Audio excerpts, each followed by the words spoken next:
here's an opportunity to help somebody that takes very, very little effort on my part to be able to do.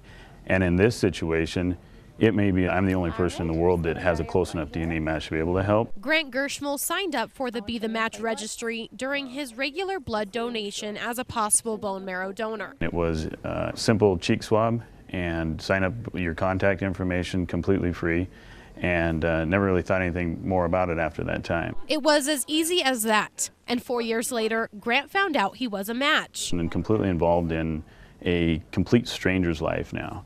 And so there's definitely an emotional value to this for me, for how did this person do? Maybe it's a child, and I could be helping a child similar to the age of mine. In most cases, the process has changed for a donor.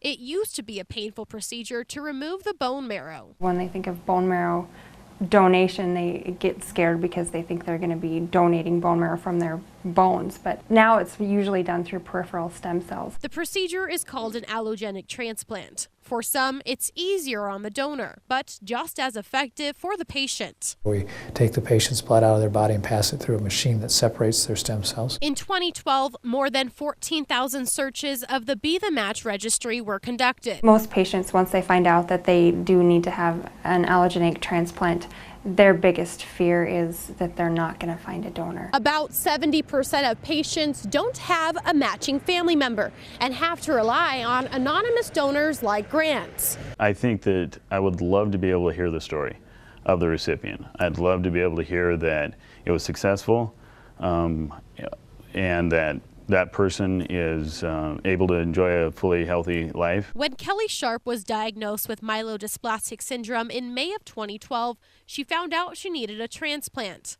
The first step was to reach out to her brother, who she didn't speak to see if he was a match. We just didn't have things in common, and now we're one person. Kelly went through harsh chemotherapy and was hospitalized because her condition got worse. My son, was worried that I was going to die, that he wasn't going to see me anymore. Kelly was lucky. She found out her brother was a match in mid-September.